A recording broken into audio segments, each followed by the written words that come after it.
Hello, everybody, and welcome back to another episode of Dusty Finance. And now, my question of today is: have you guys actually started investing? And are you prepared for this recession? If you have any answers to that, make sure you put it in a comment section down below. All right, first article of today is a pretty heavy one and a really useful one. It says Dow jumps 800 points after record surge in retail sales. Stocks are jumping sharply Tuesday morning thanks to a record surge in retail sales last month, additional support from the Federal Reserve, and hopes for more government stimulus.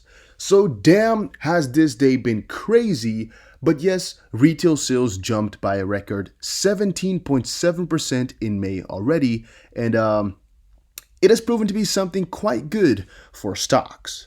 So some key facts: the Dow Jones Industrial Average was up 3.1%, over 800 points at Tuesday's open, while the S&P 500 rose 2.6%, and the tech-heavy Nasdaq Composite gained 2.1%. Stocks continued to move higher, building on gains from Monday after a record surge in retail sales last month. Retail sales surged 17.7% in May, better than the 7.7% that was actually expected, as consumers getting out of coronavirus lockdowns began shopping again. And by the way, if you are enjoying the daily finance videos that are not completely daily, make sure you press the like button and subscribe, as they have no ads and you're helping me out a ton. Shares of companies that would benefit from the economy reopening include airlines, retailers, and cruise operators jumped again on Tuesday. And this is actually quite obvious, I would state as well. I mean, the economy is reopening, flights are going up again, people can plan their travels, and thus it is also not strange to see that those industries thrive, and that those economies, or at least the economy from that perspective, is looking pretty good again. The market also got a boost after a report from Bloomberg on Monday said that the Trump administration is working on a $1 trillion infrastructure proposal. And stocks fell by over 2% on early Monday, but erased losses and turned positive after the Federal Reserve announced that it would buy individual corporate bonds, taking yet another step to backstop financial markets and reassure investors. Now, I don't know exactly what day this was posted. I've been waiting to post a finance video for the last 4 days, but every time I try, my fans just go berserk on the MacBook that it's just impossible for me to do. And I don't know what it is with finance videos, but every time I try, and even in this video that I'm recording right now, I gotta pause every couple minutes because the fans are going insane. And I don't know how to fix it. I really don't know what's going on. So if you guys know, 2018 MacBook Pro, if you guys know what's going on with that thing and how to fix it, let me know in the comment section down below. And critical quote: "This is yet another sign the Fed is going to do everything under their power to help liquidity," says Ryan Detrick, senior market strategist for LPL Financial, about the Fed's announcement on Monday. "Worries over the second wave? No worries. The Fed is here." Moving forward, FTSE 100 surges 200 points and Wall Street joins travel-led rally. The UK index of blue chips is up 214 points as UK employment data is shrugged off. And to abbreviate that, FTSE index or 100 index is up 214 points. Wall Street in the green as Federal Reserve splashes out, and UK payrolls fell by over 600,000 in April. So again, this is no joke what is going on right here, right now. This is no joke at all, and this is a pretty damn long article explaining everything that's going on surrounding the FTSE and why everything's been making this big of a jump. But to me, I believe that one of the most prominent things that has happened here just now is really just again, Wall Street doing good because of the travel-led rally. And travel-led rally, again, as I just explained before, is because the travel industry is opening back up. People are planning their flights, flight trainers, or all those guys who are doing anything surrounding that, even people who sell flight gifts and things like that, like at the shopping malls over in those airports, they might be getting some revenue again, and things really are starting to look kind of bloomy, as buses, trains, and all those things also are going to be prospering again in the next couple of weeks, as again everything opens back up. Fund manager survey shows biggest exit from cash into stocks in more than a decade. And I believe that is actually quite an obvious thing as well. Because logically speaking here, a lot of people want to get out of cash, which is uncertain right now, in times of heavy government, manipulation or heavy government help, into stocks, which they more so have under their own control. At least it feels like it. And stocks are often more as a store of value. Cash is more so a means of payment, right? And people in insecure times want to more so hold their money in something that's gonna, stay their money. And that's again why I think that they're choosing this right now. Why this market crash could boost your chances of making a million, and FDSC investing, why I'd follow Warren Buffett's advice to get rich.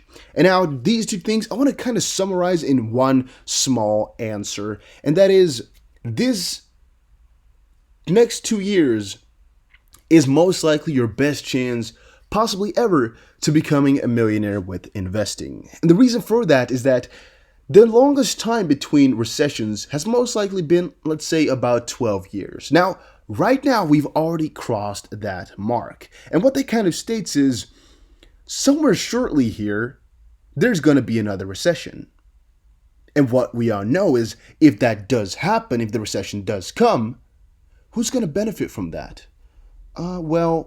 Us. Because we knew about it. And what we're going to do once this recession hops in is not buy instantly and not buy before the recession comes on at the tip of the iceberg, but we wait. And we don't know exactly how long we should wait, at least a couple of weeks, maybe a couple months, maybe half a year, maybe even 1.5 years. Depends on the flow. But we're going to be waiting. And once we notice we're at a lower point than before, we just start trailing our buys. Or at least once we notice we're at a good solid point that's significantly lower, we start trailing our buys downwards. And every step you go down, you buy some more, as I've explained tons of times in my strategy videos. Now, if we were to do that, we already have in the back of our heads that stock prices of the S&P and of a couple of those other indexes will keep going up over the longer periods of time. For example, 10 years, 15 years, 20 years, 30. It will always keep going up.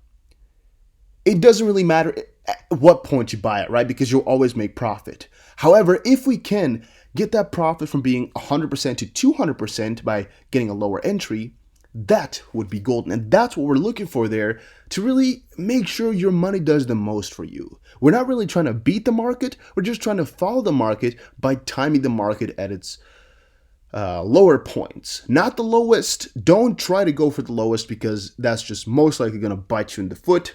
It doesn't really work out most of the time, but we just buy our way down with multiple buys to make sure that we have a good entry somewhere on the low. US stocks and FTSE 100 surge as Fed announces additional stimulus. It's kind of the same situation that was going on earlier, like this article right here. But one quick note I had to make about this one is that Warren Buffett's advice to get rich is completely different to Warren Buffett's strategy now in Berkshire Hathaway. Because his advice to get rich is to do a lot of reading, do a lot of looking at what companies have a lot of potential. However, whenever he's talking about that, he's often referring to working with a couple, maybe $100,000.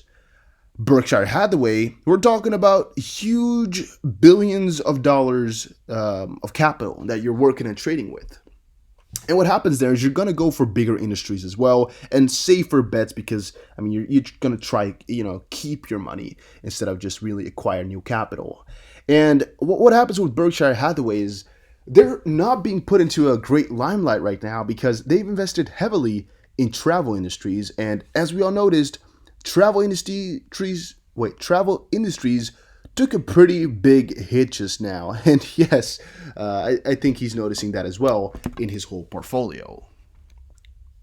UK Reuters. Swiss economy could lose more than $100 billion due to coronavirus by the government. Zurich. Switzerland's economy could lose more than $100 billion or 79 billion pounds in output due to the fallout from the coronavirus pandemic, the government said on Tuesday. The government expects 2020 gross domestic product to be around 652 billion Swiss francs, down from its December forecast of 712 billion francs, and for 2021, it now expects a figure of 688 billion francs, down from its previous view of 725 billion. Whew. On a per capita basis, the downturn is going to be as bad as the mid-1970s, if not worse, said the government economist Ronald Indergond. It is going to take years to get over this. The economy is only going to get back to its previous level by 2022, and from that point we'll of course excel, but that will cost us billions of dollars. And by the way, I just tried a reset, the SMC reset on my MacBook, and it might have worked, but it might also just be because I just started up the Mac fresh with only this tabs open. Maybe that's why it doesn't go over the heat limit. I don't know, because I can hear the fans, but they're very soft, and normally they go blazing by now already. Employees on payroll dropped 600,000 in 2 months. The UK could be heading into an employment crisis, commentators have warned for, as the number of employees on payrolls dropped by 612,000 in 2 months. So, again, if you still have a job, lucky you. Right, Facebook launches WhatsApp digital payment service. Now, as I might have said already, I've done this video a couple of times, but every time the fans messed me up and I deleted the footage for the last couple of days. And of course, there were different articles in there. But in one of my previous versions of this video, I also stated again, most people that are watching my video are from the US, right? I believe 50% or so, and I believe as well that about 90% of you are not subscribed. So make sure you do that real quick. And press the like button as well while you're at it. Almost all of you are from the US, and I've spoken to a couple of my friends that live over there, and they all say, WhatsApp? Oh yeah, I got it, but I don't really use it. And that's fun, because there's such a big contrast in what type of apps we use over in Europe and America. Because here, WhatsApp is the main thing. If you don't use WhatsApp, you're strange. You know, that's the main way to communicate with each other. Messages, well, sometimes, but I believe that, most of my relatives would not even know what iMessage is. Just a fun fact, because everybody uses WhatsApp over here, or just traditional text message, because some are old. Yeah, but you guys get it. And this WhatsApp digital payment service, in this case here, they're stating it's more so, just for these underdeveloped countries, because WhatsApp has launched its digital payment service in Brazil as the messaging app capitalizes on its popularity in emerging markets. I believe this could be huge everywhere just because of how much we use WhatsApp and just because of how much of a utility I see in this. This is no joke. This is no small thing, no small feat. This is pretty big. And then last but not least, Apple faces 2 EU investigations into App Store, Apple Pay. Tech giant describes news as disappointing and says the accusations are baseless. And I kind of want to leave it a small little hint. But the tech giant Apple is the target of 2 EU antitrust investigations into its App Store and Apple Pay, as regulators said its terms and conditions and restrictions may violate the bloc's competition rules. But Apple hits back and says, they're disappointing and baseless. The investigation into the App Store comes after a complaint from Spotify in March 2019 and a subsequent complaint from e-reader company Kobo over how Apple takes a 30% commission on every subscription signed up through its App Store in the first year, and then a 15% cut. At the same time, the companies complained Apple has promoted its own music and books and services, and what they've also done is not help out with the access to other alternatives to buy things. So, for example, they're not helping out with you kind of circumventing the whole App Store payments instead of just going to the the Spotify website where it's cheaper. And there's a couple of those other things in here which I just read about, but I don't really care too much. It's only right now on the Irish Times, which is not that big of a news website. Once it really starts to hit the mainstream pages, if it actually does, I'll talk more about it and see what I think and what I feel. For right now, I don't think it's really worth it because Apple just bluntly pushed them down, said it's useless, the discussion. And thus, I also don't know if we can fetch anything useful from this at all and if the stock price would react. But it's something cool to keep in the back of your heads. So guys, thank you all for watching this video. Hopefully you enjoyed it. If you did, make sure you press the like button and subscribe. And see you guys again in another finance video.